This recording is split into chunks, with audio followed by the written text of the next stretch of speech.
So in this chapter, there are 3 subtopics. 7.1 is about acid and bases, 7.2 is about acid-base titrations, and 7.3 is about solubility equilibrium. Okay, so let's start with 7.1, acid and bases. So as the learning outcome, you should be able to define acid and base according to the Arrhenius and Bronsted-Lowry theories. Identify conjugate acid and conjugate base according to Bronsted-Lowry theory. Relate pH and pOH to the ionic product of water Kw at 25 degrees Celsius. Define strong acid and base, weak acid and weak base, pH, pOH, and pKw. So this is the lecture overview of 7.1 acids and bases. So basically we are going to look at the definitions of acid and base, type of acid and base, pH, pOH, pKw, salt and buffer solution.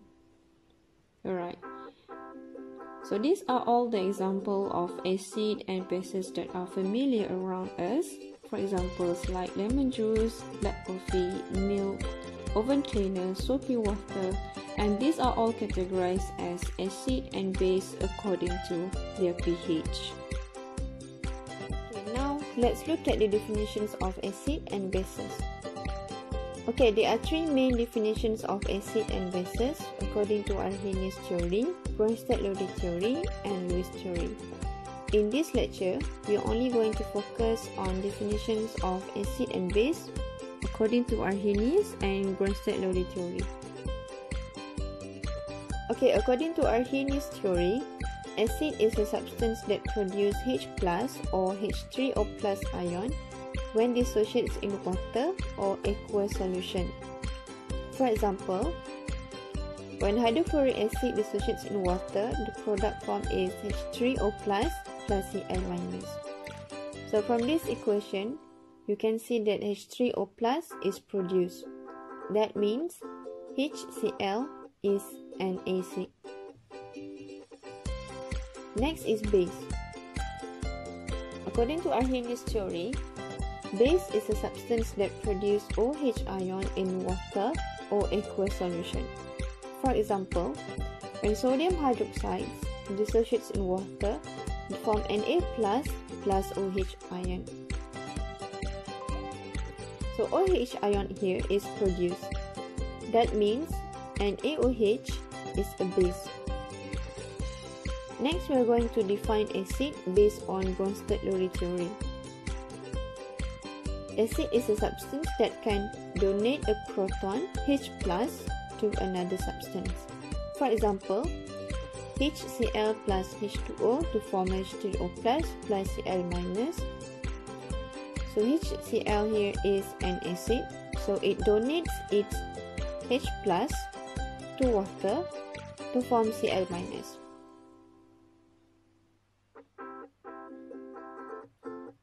Next is base. Base is a substance that can accept a proton from another substance. For example, NH3 plus H2O to form NH4 plus OH minus. So in this case, NH3 is a base, so it will accept a proton to become NH4 plus. Okay, now let's look at the conjugate acid-base pair. The acid-base reactions can be written in the general form Ha plus B to form A minus plus HB plus. So Ha here is acid, so it will donate a proton and it becomes A minus. So A minus here is a conjugate base. And for B is a base. So B will accept a proton to form HB plus. So HB plus here is a conjugate acid. What do we mean by conjugate acid and base? Conjugate acid is a species formed when a Bronsted base accepts a proton. And conjugate base is a species formed when a Bronsted acid donates a proton. Okay, let's identify conjugate acid and conjugate base according to Bronsted-Lowry theory. So HCl plus H2O to form H3O plus Cl minus. So in order to find the conjugate acid and conjugate base, let's look at the acid HCl. So HCl will donate a proton and HCl will form Cl minus. So Cl minus here is a conjugate base. H2O is a base, so it will accept a proton and it becomes H3O plus. So H3O plus here is a conjugate acid. Okay, another example is NH3 plus H2O to form NH4 plus OH minus. So in order to find the conjugate acid and conjugate base, let's look at the reactant base NH3. So NH3 is a base, so it will accept a proton and it forms NH4 plus.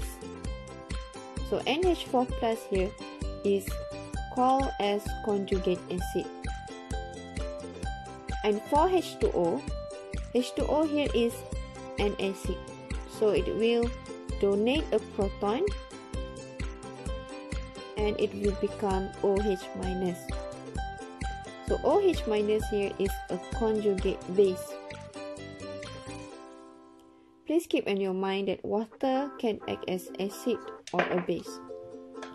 Another example is HNO2 plus H2O to form H3O plus NO2 minus. So from this equation, HNO2 is acid. So it donates a proton to H2O and it forms NO2 minus. NO2 minus here is a conjugate base of acid. H2O is a base, so it will accept a proton to become H3O plus. So H3O plus here is a conjugate acid of base. Please note that the stronger the acid, the weaker its conjugate base, and the stronger the base, the weaker its conjugate acid. What is meant by strong acid? Okay, strong acid is acid that dissociates completely in water to produce high concentrations of H plus or H3O plus.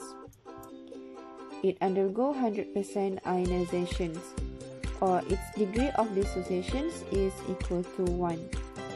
For example, HCl. HCl or hydrochloric acids is one of strong acids. This acid is fully ionized in water and form very high concentrations of H3O plus and Cl minus. This reaction is irreversible, which means that the reactions cannot be reversed. So there's only one arrow in the chemical equation, which is the forward reactions.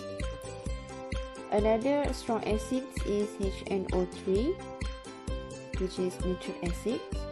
So nitric acids also undergo complete dissociations in water to form very high concentrations of H3O plus and NO3 minus. Okay, next is strong base. Strong base is a base that dissociates completely in water to produce high concentrations of OH minus. So its undergo 100% ionizations, or degree of dissociations is equal to 1. For example, sodium hydroxide.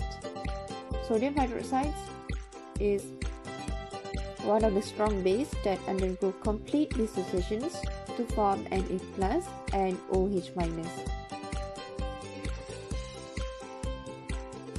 Another example of strong acids is HBr and Hi. other than HCl. HNO3, H2SO4, HClO4. And for the strong base is group 1 metal hydroxides, for example lithium hydroxides, sodium hydroxides, KOH, RbOH, CSOH, and also group 2 metal hydroxides, CaOH2, SrOH2, BaOH2. Okay, next is weak acid. Weak acid is acid that dissociates partially in water to produce a low concentrations of H plus or H3O plus. So it's the percentage of dissociations is less than 100, or its degree of its dissociations is less than 1. For example, CH3COOH. CH3COOH is one of the weak acid. So this acid is not fully ionized, as it's undergo only partial dissociations to form CH3COO- and H3O+. This reaction is reversible reactions. So there is 2 arrows, forward and reverse in the chemical equation, and the reaction is in equilibrium. Example of weak acid is HF, and also acid in which hydrogens not bonded to oxygens or halogens, for example HCN and H2S, oxo acid, HClO, HNO2 and H3PO4, and also organic acids that has the formula RCOH, for example CH3COOH and C6H5COOH. So this is the graphical presentations of dissociations of strong and weak acid. So from this graph, let's look at the strong acid. So before the dissociations, this is the number of mole of strong acids, which is very high. But after the dissociations, there are a large amount of H3O plus and A- produced, and these are the product. And there is no reactant remained after the reactions, after the dissociations. So this shows that all acids ionize into ion. But for the weak acids, here is the number of mole of weak acid before the dissociations, and after the dissociations, it shows that there are large amount of weak acid remained, and there are only small amount of H3O plus and A- produced. This shows that weak acid undergo partial dissociations, or in other words, not all weak acids ionize into ion.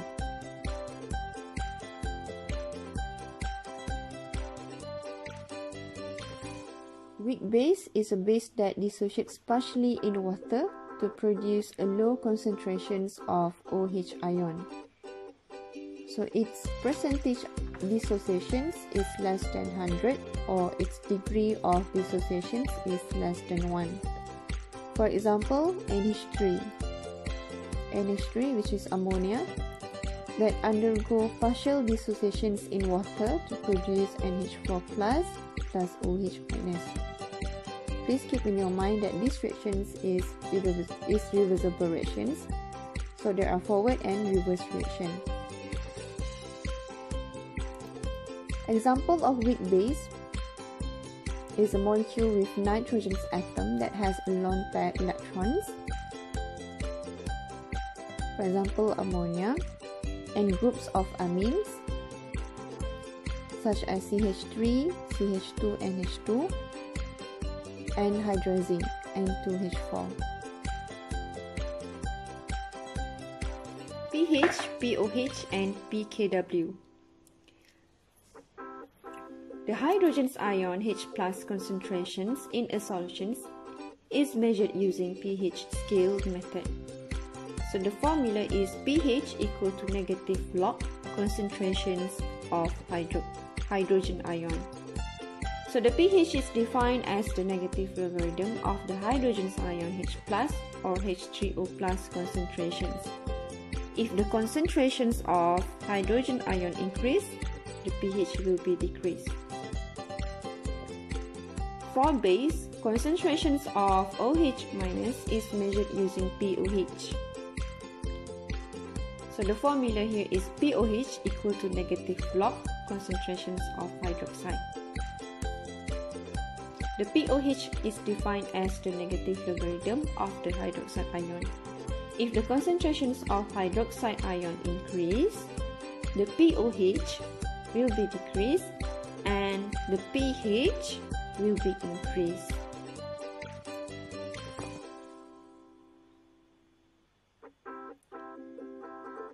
Ionic product of water, Kw. Water molecule can be undergo outflow ionizations.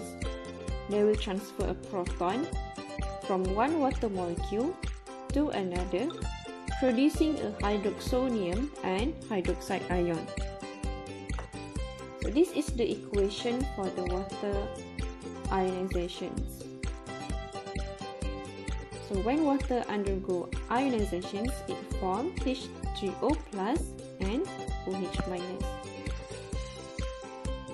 So this equation is reverse operations, and since this reaction is at equilibrium, so it has its equilibrium constant expression. So the equilibrium constant expression Kw is equal to concentrations of H+ times with the concentrations of OH-. In this case, water is a liquid, so we don't include that in these expressions. Kw is the ionic product of water at 25 degrees Celsius.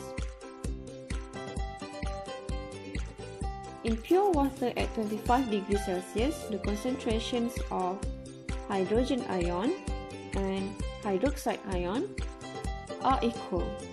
That is 1 times 10 to the negative 7 molar.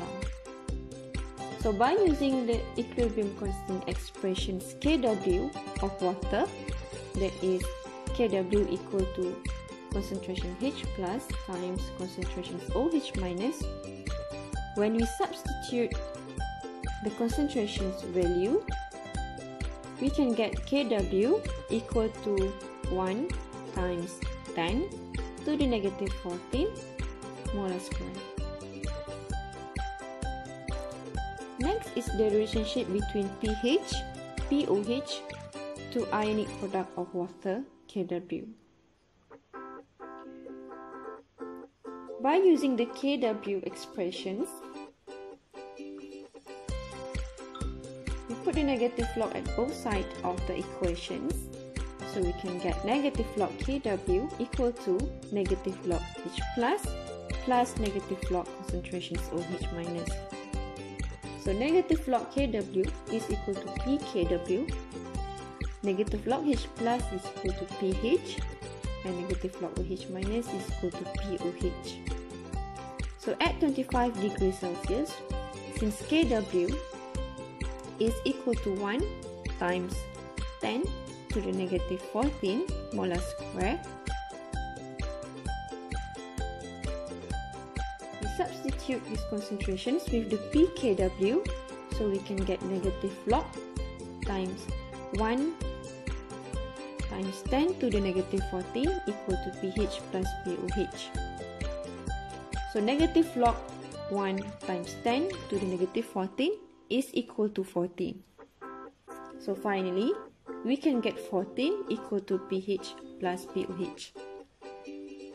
So from this formula, we can use to calculate pH or pOH. Please note that the value of Kw increase with temperature because the dissociation of water is an endothermic process.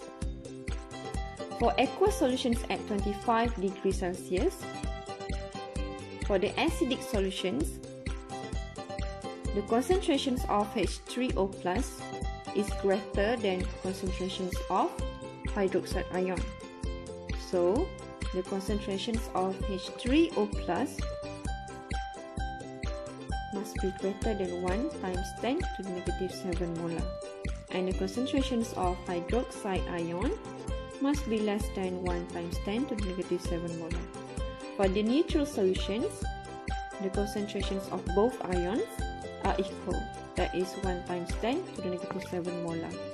For the basic solutions, the concentrations of hydroxide ion is greater than concentrations of H3O+. That means the concentrations of hydroxide ion must be greater than 1 times 10 to the negative 7 molar. And the concentration of H3O+ must be less than 1 times 210 negative 7 molar. The pH scale is divided into 3 parts: acidic, neutral, and basic. For the acidic, the concentrations of hydrogen ion is greater than concentrations of hydroxide ion. For the neutral, concentrations of both ions are equal. And for the basic, the concentrations of hydroxide ion is greater than hydrogen ion. So this is the combinations of the pH and pOH scale. If the pH is 0, the pOH is 14. And if the pH is 14, the pOH is 0.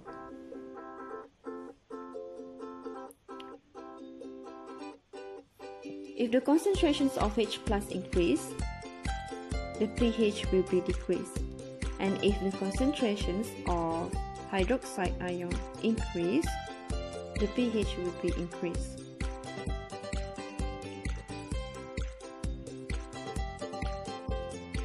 So to combine the relationships between the concentration of H+, pH, OH-, and pOH, let's say that if the concentrations of H+ increase, the pH will be decreased, and the concentrations OH will be decreased, and the concentrations of pOH will be increased.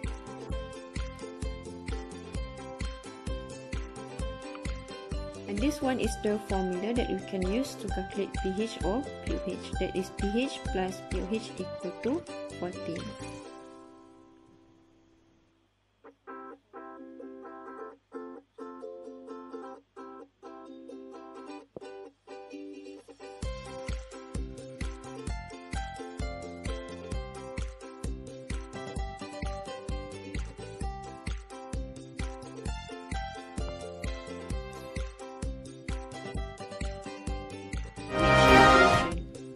At the end of the lesson, you should be able to calculate the pH values of a strong acid and strong base. For example, determine the pH of a 0.025 molar solutions of hydrobromic acid HBr. So first, write down the equations. HBr plus H2O, we get H3O plus Br minus. Since this is a strong acid, it will undergo complete dissociations in water. So in order to calculate the pH, remember the formula of pH is equal to negative log concentrations H+. So the concentrations H+ here can be obtained directly from the molarity of the acid. So we just need to substitute the molarity values and we can get the pH 1.602. Next is calculate the pH of 0.1 molar CaOH2 solutions. So this is a strong base. So first we write down the equations. CaOH2 plus H2O, we get Ca2 plus 2OH. make sure that the equation is balanced. So in order to calculate the pH, since this is base, so it produces OH ion, so we need to calculate the pOH first. So the formula to calculate the pOH is equal to negative log concentrations OH ion. And it is the same thing for strong base. The concentrations of OH ion can be obtained directly from the molarity of the strong base. Since the molarity of base is 0.1, so the concentrations of OH ion is also 0.1. But since it produces 2 mole of OH ion, so the concentration is 0.2 molar. So we substitute this value into the formula, we get the pOH equal to 0.7. So in order to calculate the pH, we use the formula pH plus pOH equal to 14. So we can get the pH 13.3. So at the end of the lesson, you should be able to explain qualitatively salt hydrolysis using hydrolysis equations and classify the salt formed from the reactions between strong acid and strong base, strong acid and weak base, weak acid and strong base. What is salt? Salt is an ionic compound that is formed by the reactions of acid with a base.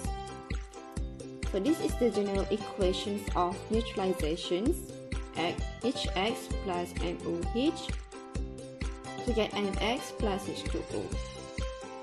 So basically it's an acid plus base to get salt and water. So in salt there are cation and anion. Please remember that cation of the salt is from the base and anion of the salt is from the acid. Example of salt is NaCl, NH4Cl, zinc sulfate, sodium ethanoate, CH3COONH4. Salt can be classified as a neutral, acidic, or basic in aqueous solutions as they undergo a process called hydrolysis. Hydrolysis is a chemical reaction between the anion or cation that produced from a salt with water molecules. The pH of the solution depends on whether hydroxide ion or hydrogen ion is produced from the hydrolysis reaction. Salt hydrolysis. This reaction is the reaction of an anion or cation or both of a salt with water molecules.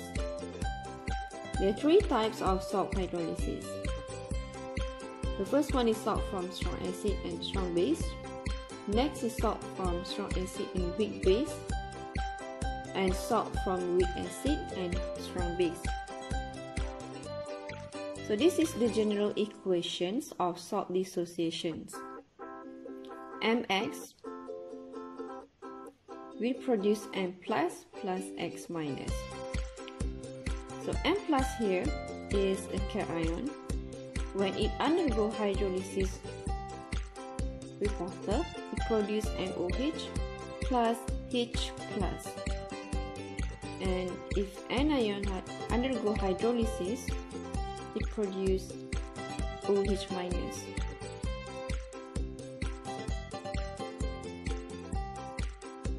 There are 3 types of salt here: neutral salt, acidic salt, and basic salt. So for the neutral salt, for example, sodium chloride,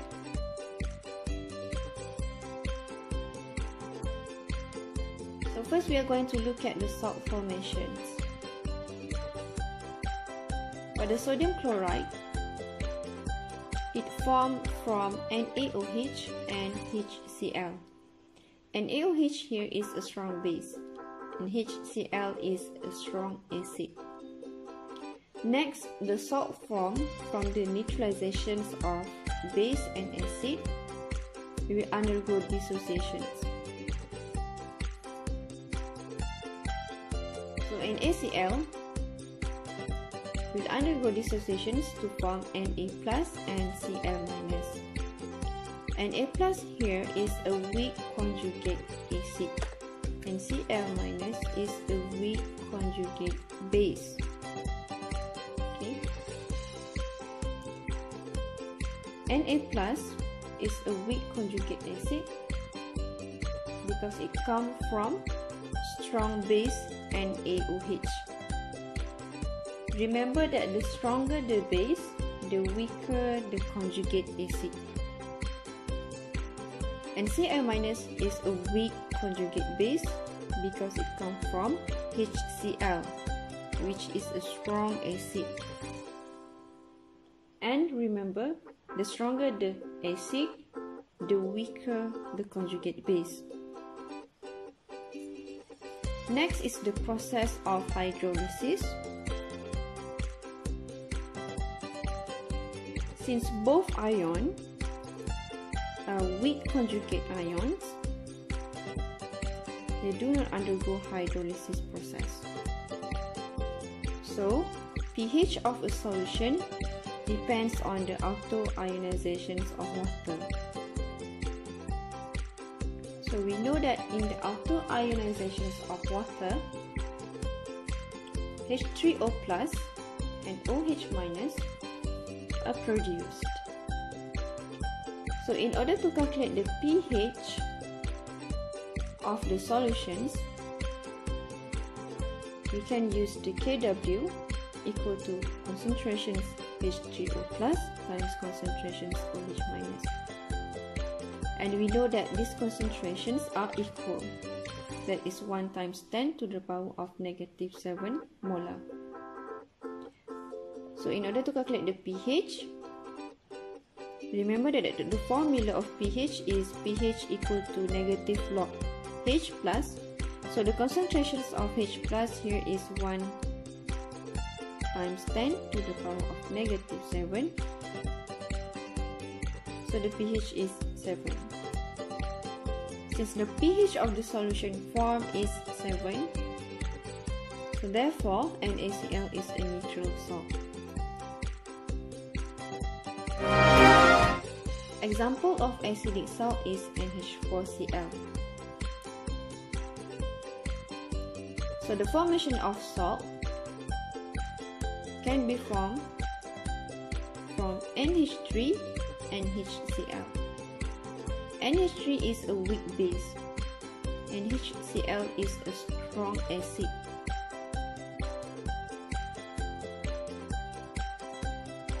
Next is the salt dissociations. NH4Cl will undergo dissociations to form NH4 plus and Cl minus. NH4 plus is a strong conjugate acid because it comes from weak base. And Cl minus is a weak conjugate base because it comes from strong acid. Next is the process of hydrolysis.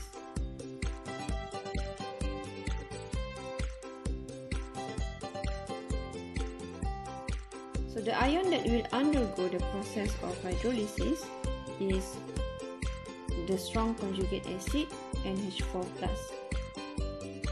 So the equation is NH4 plus H2O will get NH3 and H3O plus. So since H3O plus is produced in this process, the pH of the solution formed is less than 7. Therefore, NH4Cl is an acidic salt.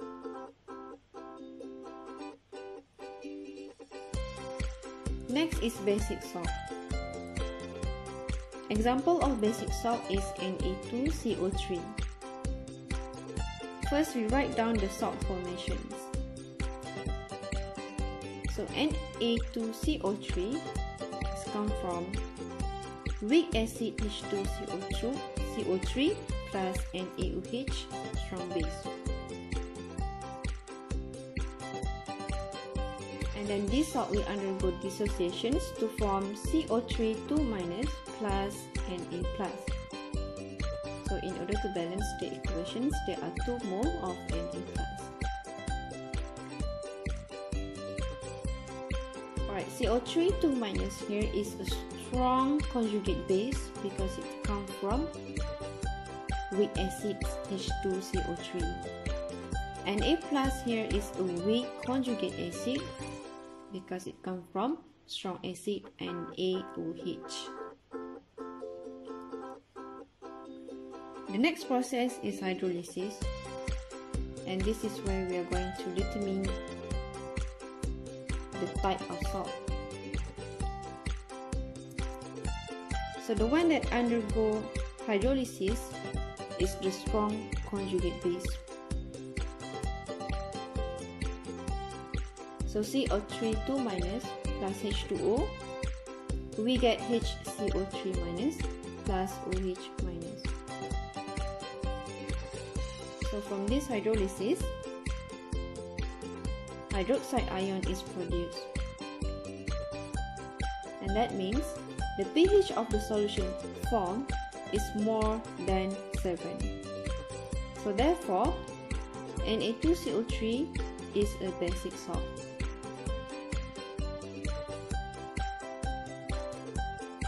Example: sodium cyanide is a salt formed when a strong base NaOH is reacted with a weak acid HCN.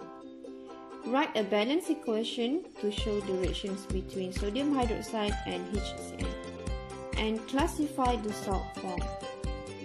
What would be the expected pH of the NaCN solutions?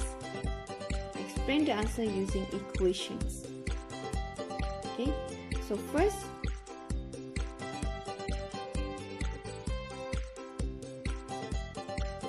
you need to write down the equations of the salt formations. So NaOH plus HCN, we get NaCN plus H2O. So NaCN is a salt.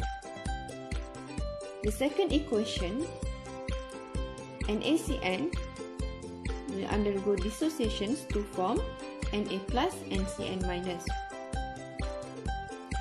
So Na plus is a conjugate acid of strong base. That means Na plus is a weak conjugate acid because it comes from strong base. So Na plus does not hydrolyze in water. Cn minus is a conjugate base of weak acid. That means Cn minus is a strong conjugate base.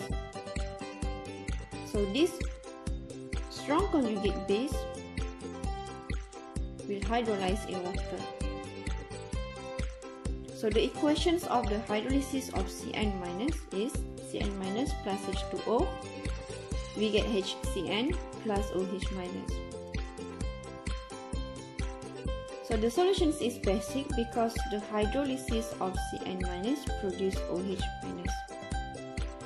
So the pH of the basic salt solutions is more than 7. Another example is CH3NH3Cl.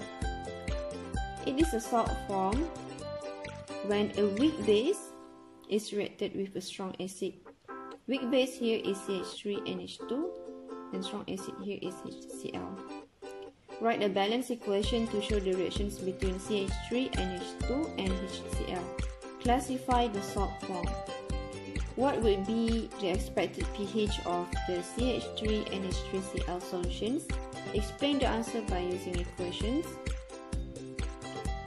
So it's the same step from the beginning.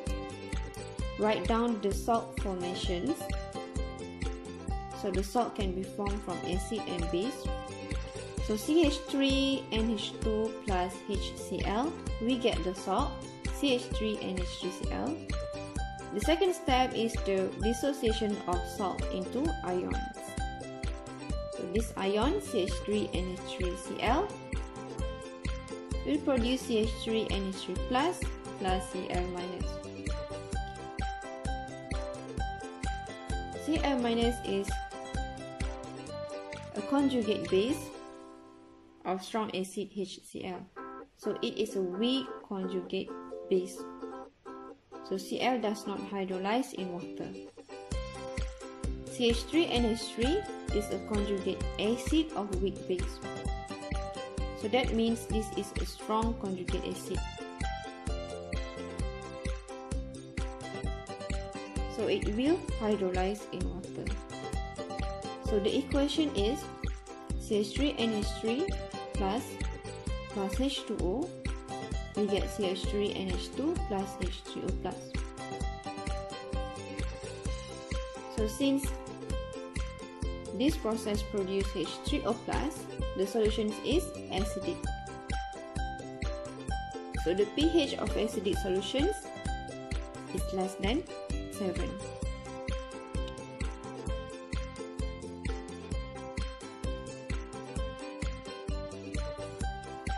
Buffer solution. At the end of the lesson, you should be able to define buffer solution and write the Henderson-Hasselbalch equations for a given buffer solution. What is a buffer solution?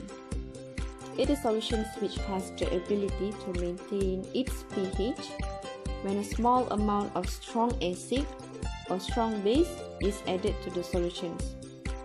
Example of buffer solutions is seawater, where the pH is between 7.5 to 8.4.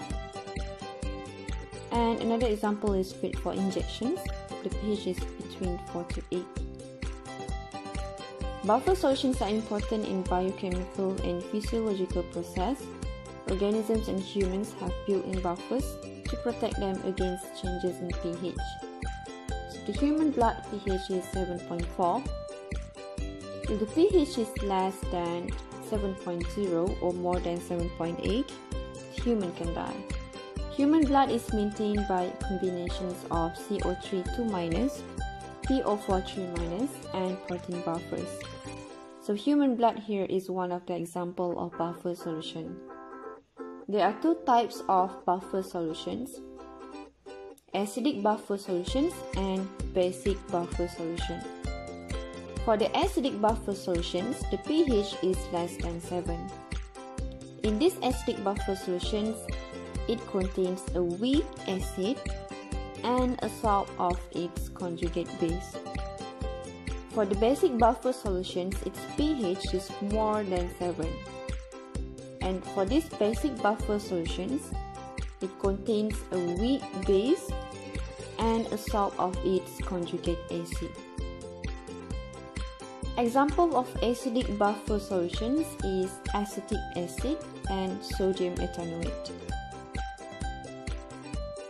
An example of basic buffer solutions is ammonia and ammonium chloride. So NH4 plus here is the conjugate acid. So here we are going to compare between the unbuffered solutions and buffer solutions in terms of the pH changes. Let's say the initial pH of the solutions is 5.00. When strong acid is added, the pH is 2.00. So we can see that the pH is decreased drastically, and when strong base is added, the pH increased to 12.00. For the buffer solutions, the initial pH is also 5.00. So when strong acid is added, the pH is 4.98. And when strong base is added, the pH is 5.02. So here we can see that it's only small change in its pH. So from these observations, buffer solutions can maintain its pH. Which of the following pairs constitute a buffer? A is a combination of HNO2 and NO2 and ANO2.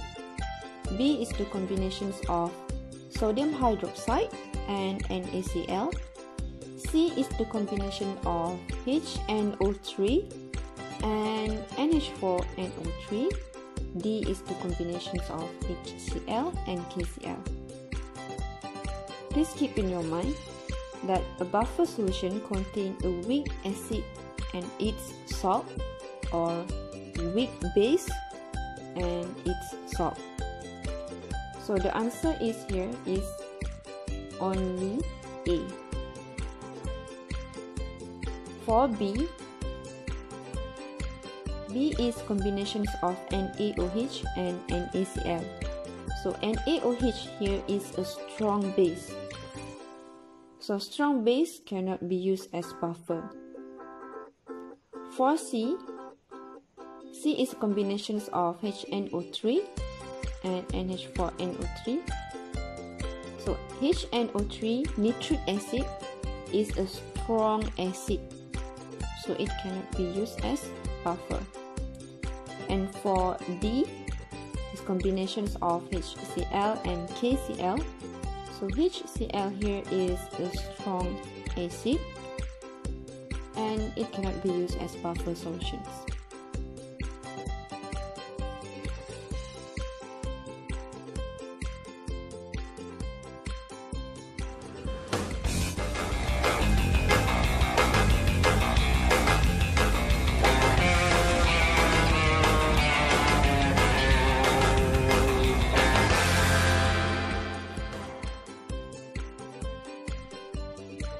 Assalamualaikum and hi everyone.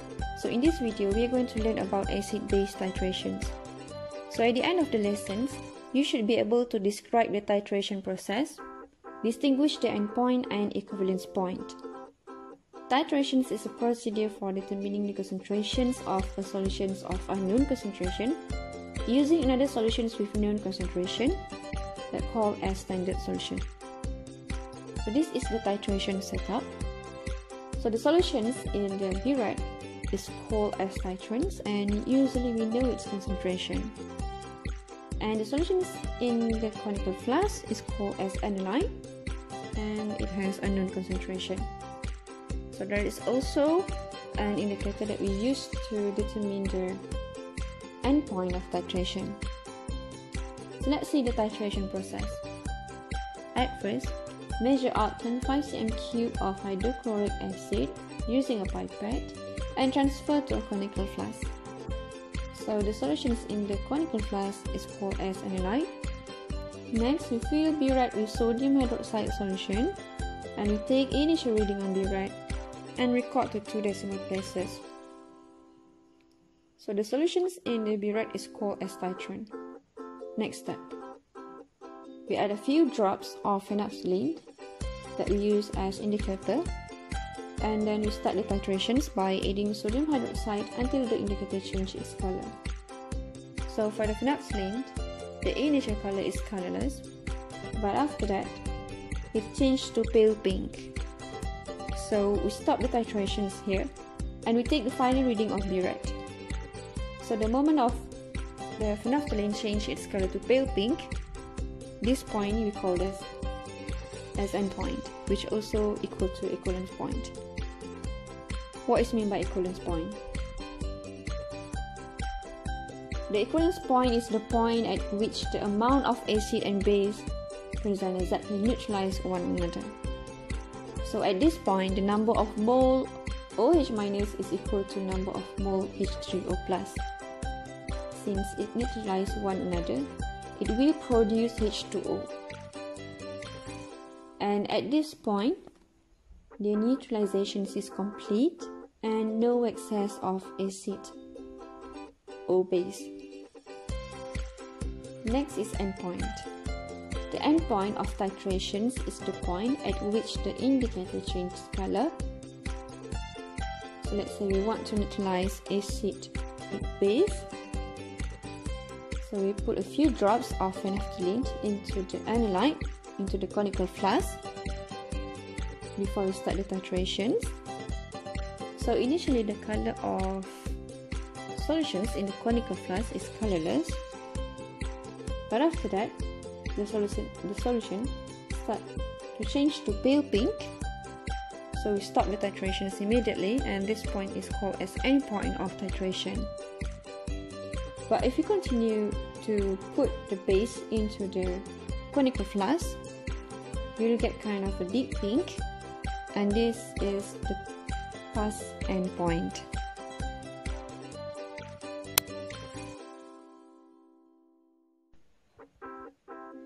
There are three types of acid-base titration: strong acid, strong base titration, strong acid, weak base titration, weak acid, strong base titration.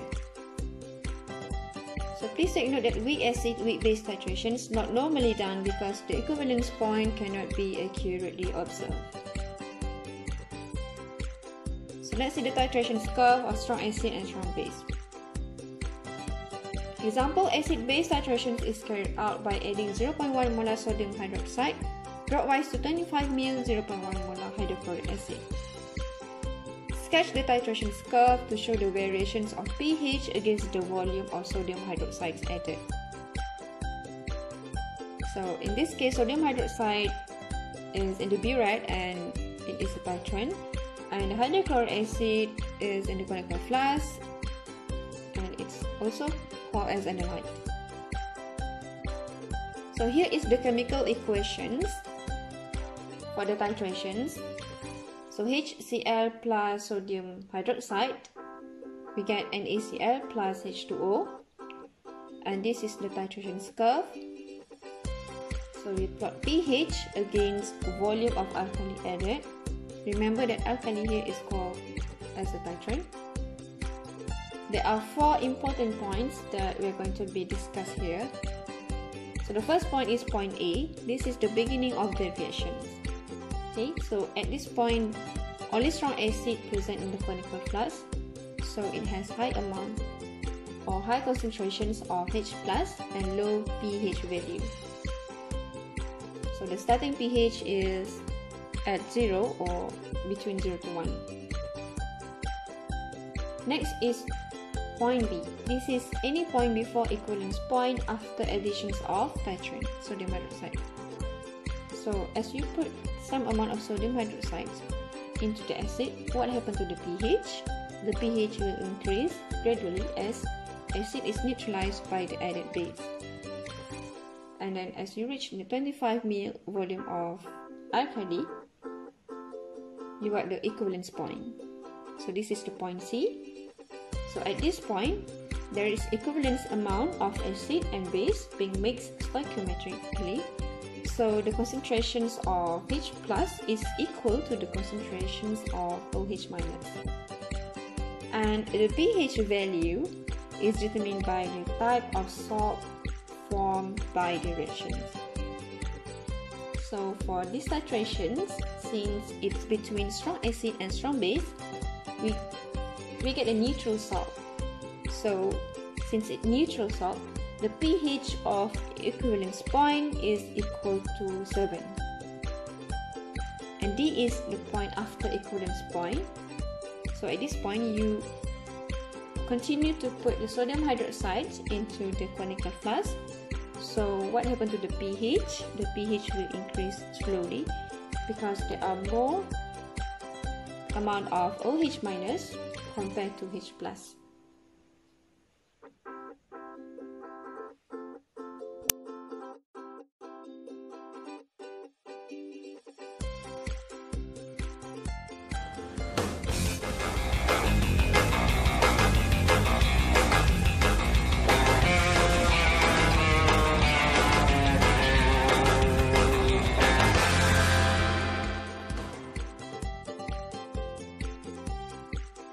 Alright, next is the titration curve between strong acid and strong base, but this is different from the previous one because it has different titrants and analyte.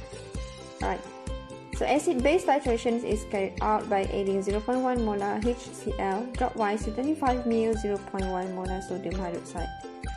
sketch the titration curve to show the variations of pH against the volume of HCl added. Right. So HCl is the titrant, so we put that in the B, right?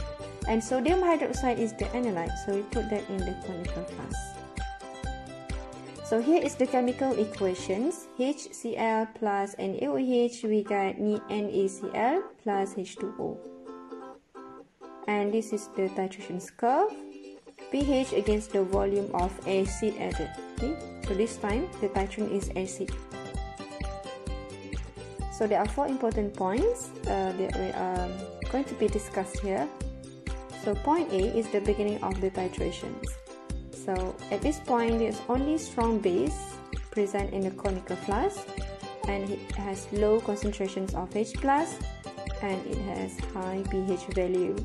So the pH gonna be start at around 40 or 30. And then point B is the point before equivalence point after additions of titrants HCl. So when you start to put HCl into the base, the pH decreases gradually as base is neutralized by the added acid. And then as you reach the 25 ml of acid, we get the equivalence point. So point C is the equivalence point. And at this point, there is equivalent amount of acid and base being mixed stoichiometrically, and the pH value is determined by the type of salt formed by the reactions. So it has the same pH value from the previous one, which is equal to 7, right? So the pH of equivalence point is equal to 7. Point D is the point after equivalence point. So at this point, you continue the titrations. You put extra HCl into the base, into the solutions, into the conical flask. So what happened to the pH? The pH will drop slowly because at this time the concentrations of H+ is higher than concentrations of OH-. So the solution is no longer neutral. Alright, next is the titration curve for the titrations between strong acid and weak base. Alright, acid-base titrations is carried out by adding 0.1 molar NH3 dropwise to 25 ml 0.1 molar HCl. Sketch the titration curve to show the variations of pH against the volume of NH3 added. So, at these titrations, NH3 is the titrant, so we put that in the B, right? And HCl is the analyte, so we put that in the conical flask. Alright, so here is the chemical equation. HCl plus NH3, we get NH4Cl as a salt. And this is the titration curve. We plot pH against the volume of alkali added. So remember that alkali here is NH3, which also called as titrant. Okay, so as usual, there are 4 important points that you need to know what happened at each point. Okay, so point A is the beginning of the titration. So there's only strong acid present in the conical flask, and it has high concentrations of H+ and low pH value. So the pH starts at 0 or between 0 to 1. Right, next is point B. This is any point before equivalent point after additions of titrants. Okay, that is NH3. So as you add base into the acid, what happened to the pH? The pH increases gradually as acid is neutralized by the added base. Alright, so when you put 25 ml of alkali into the conical flask, we get the equivalence point. So this is point C, where the amounts of acid and base being mixed stoichiometrically. And the pH value is determined by the type of salt formed by the reaction. Right. So what's the type of salt that's formed from these reactions? Let's look again at the titrations. We use strong acid and weak base. So we get NH4Cl as a salt, and this salt is acidic salt. So the pH of equivalence point is less than 7. Alright, and point D is after equivalence point. At this point, you continue to add base into the conical flask. So what happened to the pH? So the pH will increase slowly because there are more concentrations of OH minus compared to concentrations of H plus. So at this point, the solutions might be no longer in a neutral. Alright. Next is titration curve for the titrations between strong acid and weak base. But this is different from the previous one because the titrants and the analyte are different. Okay, acid-base titration is carried out by adding 0.1 molar HCl dropwise to 95 ml 0.1 molar NH3. Sketch the titration curve to show the variations of pH against the volume of NH3 added.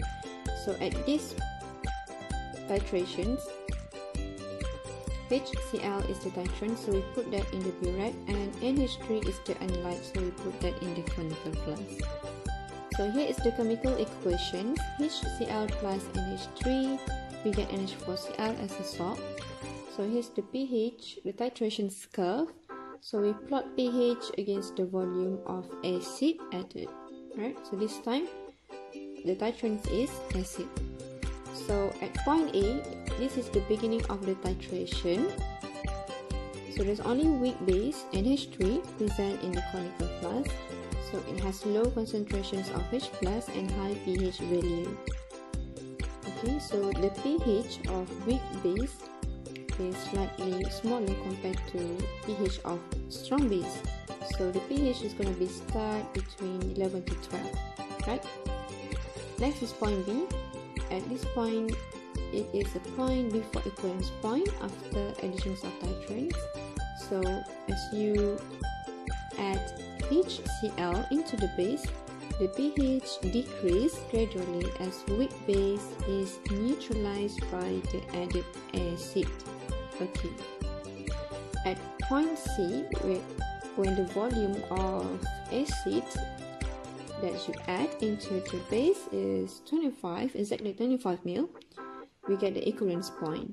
So there is equivalence amount of acid and base at this point that being mixed stoichiometrically, and the pH value is determined by the type of salt formed by the reactions, and it has the same type of salt from the previous one, which is acidic salt. So the pH of equivalence point is less than 7. Point D is the after equivalence point. So if you continue to add acid into the conical flask, what happens to the pH? It will drop slowly because at this time concentration H plus is present in excess. So the solutions might become more acidic. And here, please take note that there is a rapid fall of pH at the beginning of the titrations, but the rate of fall will slow down. So this is related to the buffer solutions. Alright, next is titration curve for the titrations between weak acid and strong base. So acid-base titration is carried out by adding 0.1 molar sodium hydroxide dropwise to 95 ml 0.1 molar CH3COOH. Okay, so and AOH is the titrant, so it's in the burette, and CH3COOH is the analyte, so it is in the conical flask. So the chemical equation is CH3COOH weak acid plus with NaOH strong base. We get CH3COONA as a salt and H2O. So this is the titration curve, pH against the volume of alkali added. So alkali here is sodium hydroxide. Okay, at point A, the beginning of the titrations, only weak acid present in the conical flask. So it has high concentrations of H plus and low pH value. And at this point, pH of weak acid is slightly higher than strong acid. So the pH is going to be start around 2 and above. Next is point B. this is the point before equivalence point after additions of NaOH. So when you add NaOH into the acid, the pH increases gradually as acid is neutralized by the added base. And then when you add exactly 25 ml of alkali into the acid, there is equivalence point amount of acid and base being mixed stoichiometrically. So this is at point C, equivalence point. The pH value is determined by the type of salt formed by the reactions. So what's the type of salt that is formed by these reactions?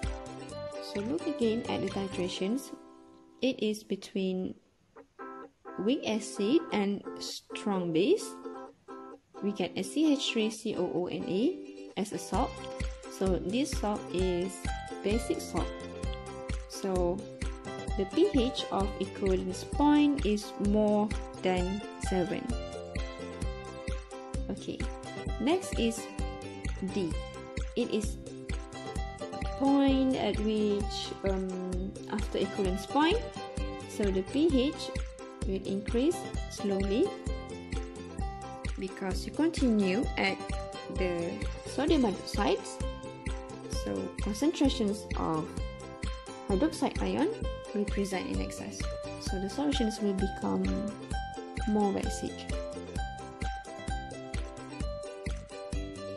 Next is titration curve for weak acid and strong base. So at this time, the titrant is CH3COH, so we put that in the burette, and the analyte is NaOH, so we put that in the conical flask. So it is a different titrants and analyte compared to the previous example. So here is the chemical equations. CH3COOH plus NaOH, we get CH3COONA plus H2O. So this is the titration curve.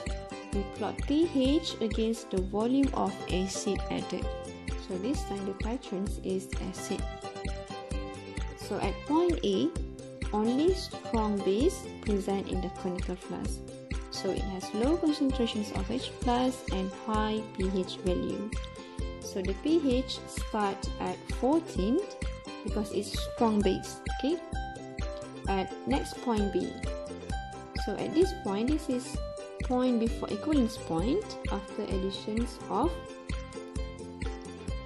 CH3COH. So as you add acid into the base, what happens to the pH? It will decrease gradually as strong base is neutralized by the added acid.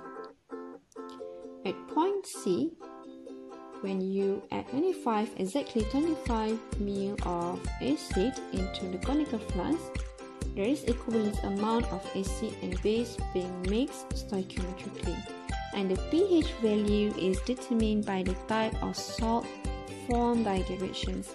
So it has the same type of salt from the previous example. So this is basic salt. So the pH of equivalence point is more than 7.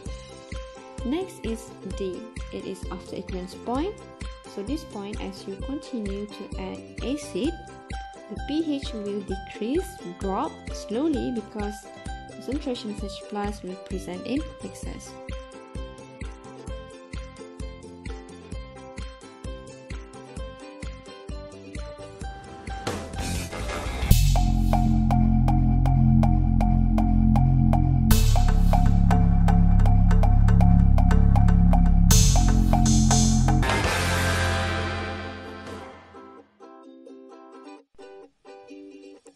Indicators. In acid-base titrations, indicators are substances that have distinctly different colors in acidic and basic medium. An indicator is usually a weak organic acid or base that has distinctly different colors in its non-ionized and ionized forms. The endpoint of a titration occurs when the indicator changes color. But not all indicators change color at the same pH. So the choice of indicator for a particular titration depends on the nature of the acid and base used in titration. So by choosing the proper indicator for titrations, we can use the end point to determine the equivalence point. These are some common acid-base indicators. For example, like thymal blue. In acidic, it shows red color, but when in basic medium, it shows yellow color. And this is the pH range of thymal blue, that is between 1.2 to 2.8. pH range here means that it's the range where the color of red change to yellow. Okay. Next is bromophenol blue. So it's yellow in acidic and purple in basics. So the yellow color start to change to purple at pH range between 3.0 to 4.6. Okay, so between this range, the yellow start change to purple. Okay, next is methyl orange.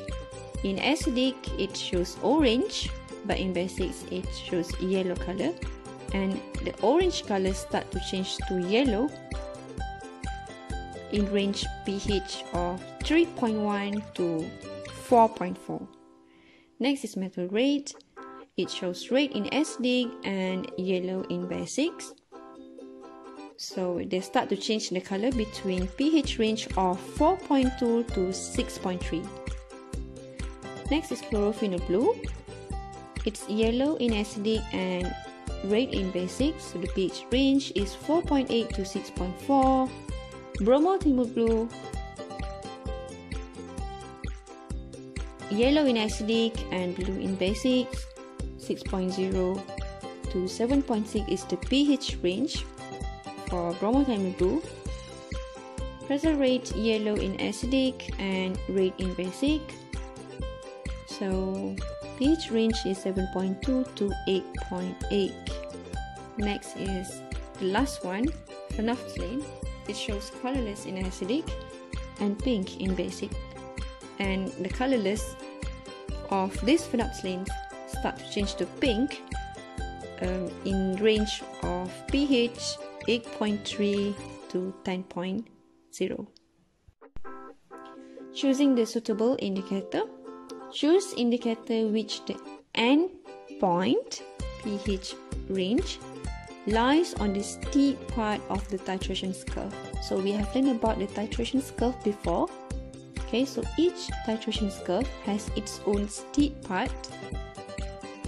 So this choice ensures that the pH at the equivalence point will fall within the range over which the indicator change color. Means that the equivalence point must be within the pH range of each indicator. You know what is meant by pH range? We have just discussed in the previous slide. Okay, the pH range is defined as the range over which the indicator change from the acid color to the base color. Right, so for example, like this is the acid base indicators and it shows the color in acid and basic. For example, like bromothiamine blue, it is yellow when in acidic medium, but as the pH increase, it will start to change to blue at pH 6, start at pH 6 to 7.6. As you can see, it start to change to blue at pH 6 to 7.6. Alright, so this is the pH range. So each indicator has different pH range.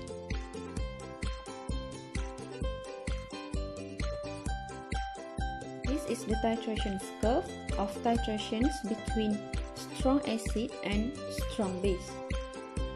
The pH at equivalence point is 7.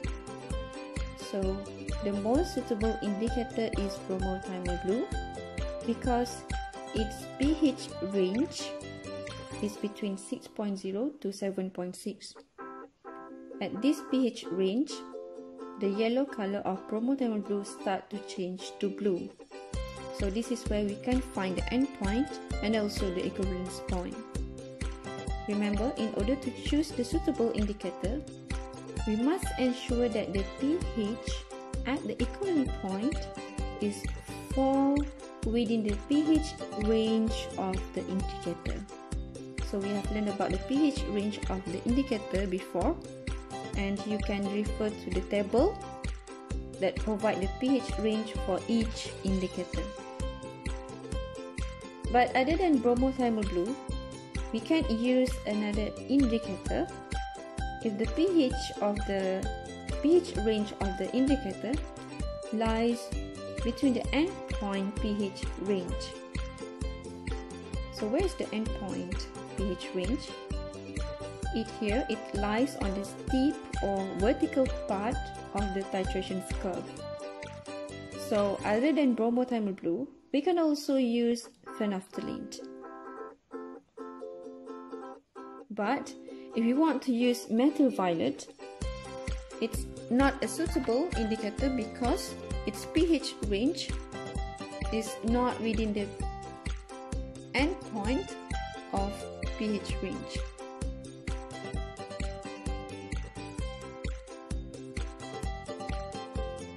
So this is the pH range for indicator. So each type of titration has different equivalent point and endpoint pH range and suitable indicators. For example, strong acid, strong base, the equivalence point is 7. The endpoint pH range is between 3 to 10, so the suitable indicator is bromothermal blue or phenolphthalein. For weak acid, strong base, the pH at the equivalence point is more than 7. So the endpoint pH range is between 7 to 11, and the suitable indicator is phenolphthalein and chrysorate. Next is strong acid and weak base titrations. So the pH at the equivalence point is less than 7, and the endpoint pH range is between 3 to 7, and the suitable indicators is methyl orange or methyl red.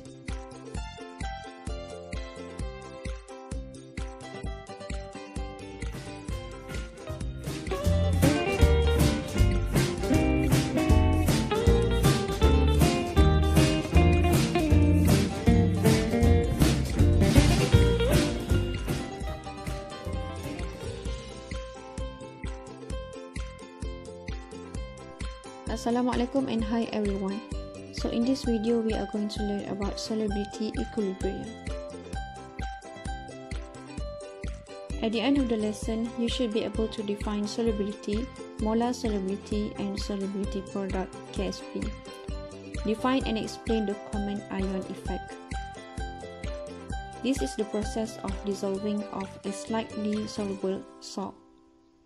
A slightly soluble salt here means that not all salt will be completely dissolved in water or in any solvent. So one of the example of slightly soluble salt is AgCl, that is silver chloride. So when you put some AgCl in any solvent, let's say in water, it will produce Ag plus and Cl minus. So when the solution becomes saturated, AgCl solid will precipitate out. Saturated here means that the AgCl cannot be dissolved anymore. So here's the equations to show the dissolution of silver chloride. So AgCl in a solid will produce Ag plus in aqueous phase plus Cl minus in aqueous phase. The equilibrium exists when the solution has become saturated. The equilibrium here means that the process of dissolutions and precipitations happens at the same time. When the solution has reached equilibrium, the amount of solute does not change with time. Solubility product constant KSP. In a saturated solution, an equilibrium exists between the solid salt and its dissolved ions. For example, the equilibrium AgCl solid produce Ag plus in aqueous phase plus Cl minus in aqueous phase. So the expressions of solubility product constant Ksp is supposed to be the concentrations of product divided by concentrations of reactants. So that means it's supposed to be concentrations of Ag plus times with concentration Cl minus divided by concentrations of AgCl. But the concentration of the solid is constant. So we only include the concentrations of product. So the correct Ksp expressions is equal to concentrations Ag plus times with concentrations of Cl minus. Solubility product is the product of the molar concentrations of the ions involved in the equilibrium, and each raised to the power of its stoichiometric coefficient in the equilibrium equation. For example, for the general equations mx2 solid produce m2 plus aqueous plus 2x minus aqueous. So the expressions, the solubility product constant Ksp is equal to concentrations m2 plus to the power of 1 times with concentrations of x minus to the power of 2, since the stoichiometric coefficients in the equilibrium equation is 2. The value of Ksp is a measure of the solubility of a compound. So here are the selected ionic compounds with its solubility product constant Ksp. So as you can see from the first one, aluminum hydroxides, the Ksp value is 3 times 10 to the minus 34. But the last one, zinc iodide ion, zinc iodide compound ions, is 3.9 times 10 to the minus 6. So these two ions have different Ksp value. So the Ksp value will tell you which salt is more soluble and less soluble. So the smaller the Ksp value, the less soluble the salt. So from this list, the most soluble salt here is zinc iodide, and the less soluble salt is aluminum hydroxide. Solubility. Solubility is a quantity of solute that dissolves in a given quantity of solvent to form a saturated solution. There are two types of solubility. The first one is mass solubility. Mass solubility is the amount of solute that dissolves in the solvent to produce 1 liter saturated solution. And the unit of mass solubility is gram per liter, or kilogram per dm cube, or gram per dm cube. Molar solubility is the number of mole of solute in 1 liter of a saturated solution, and the unit of molar solubility is mole per liter. And the solubility of a substance depends on the temperature. So if the temperature increases, the solubility of substance will also increase. So here's to summarize the equations of dissociations or dissolutions of salt and its solubility product constant. So if the salt is mx2, the ions that will be produced is m2 plus 2x minus. And the solubility product constant Ksp is equal to concentrations of m2 plus times with concentrations of x minus to the power of 2, because there are 2 mole of x minus. So the molar solubility of the ions is the concentrations of the ions. Write the ion product expressions for saturated solutions of silver chloride in water.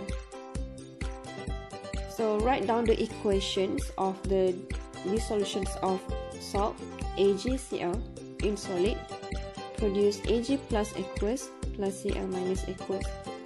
So the ion product expressions here means the Ksp. So the Ksp is equal to Ag plus, concentrations of Ag plus times with concentrations of Cl minus. So here's another example to write down the KSP based on the chemical equation. So the first one is MgF2. We produce Mg2 plus 2F minus. So the KSP is equal to concentrations Mg2 plus times with concentrations of F minus to the power of 2.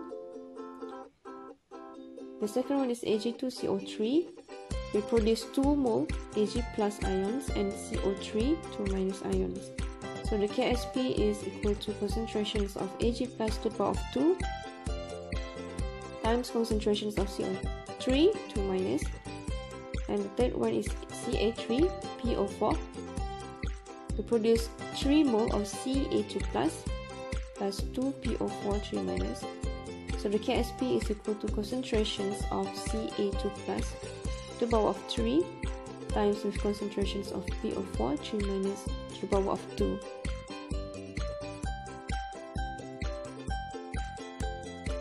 Consider the following KSP expressions. So let's say the KSP expressions is equal to Cu2 plus times concentrations IO3 minus to the power of 2. And which of the following does this equilibrium expressions represent?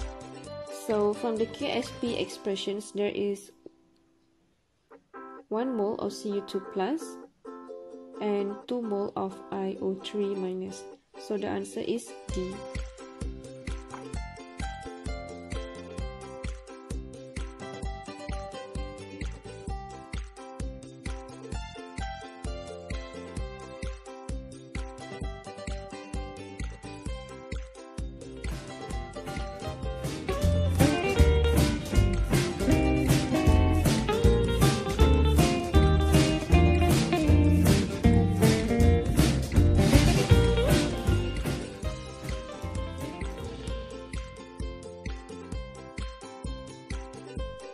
Common ion effect.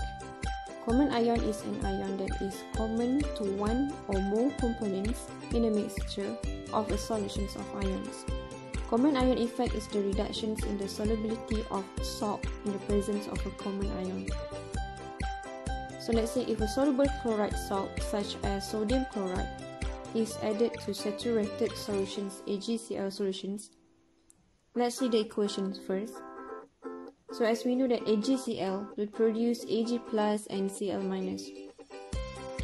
So when you add NaCl into AgCl, NaCl will produce Na plus and Cl minus as well. So AgCl produce Cl minus, NaCl will also produce Cl minus. So the common ion here is Cl minus, that is chloride ion. So this picture shows the effect of additions of sodium chloride into the saturated AgCl. So as we know that in AgCl solutions, in saturated AgCl solutions, it already has Ag plus Cl minus. So when you add NaCl, NaCl will produce Na plus and Cl minus also. So what happened when you add NaCl into the saturated solutions? It will increase the concentration of Cl minus, the chloride ions. And according to Le Chatelier's principle, when concentrations of chloride ion increase, the system will try to decrease concentrations of chloride ion by shifting the equations to the left. So since the equations shifting to the left, more AgCl precipitate form and the solubility of AgCl will decrease, so it will become less soluble. So the conclusion here, additions of Cl ions reduce the solubility of AgCl. So this is the effect of common ion. It will make the salt less soluble. So here's another example to show the effect of common ion. So let's say that PbCrO4 saturated solutions that consists of Pb2 plus and CrO4 minus. When you add lead nitrate, PbNO32, into the saturated solutions of PbCrO4, what's the common ion here? The common ion here is lead ions, Pb2+. So the concentrations of lead ions, Pb2+, will increase. So according to Le Chatelier's principle, lead ions will combine with chloride ions in solutions to form additional solid. So the system will shift to the left to produce more solid, and the salt become less soluble. Silver chloride AgCl would be less soluble in A, 1 molar HCl, or B, 1 molar NaNO3, or C, 1 molar ZCl2, or D, 1 molar AgNO3. So here you need to find out the common ion first. So if let's say 1 molar HCl is added to AgCl, the common ion here is Cl-, which is chloride ion. So it will reduce the solubility of salt because of the common ion effect. But let's look at another choice. If let's say B, 1 molar NaNO3 is added to AgCl, there is no common ion here, so it will not change the solubility of silver chloride. There is no effect on the solubility of silver chloride.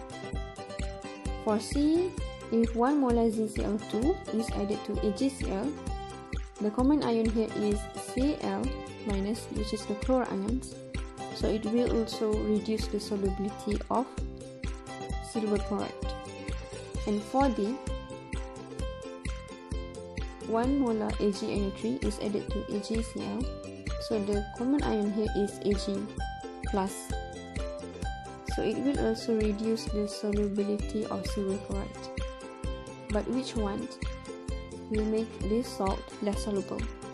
The answer is C, because this salt ZCl2 produce 2 mole of chloride ions. Consider the following solubility equilibrium. SrF2 produce Sr2+ plus 2F-.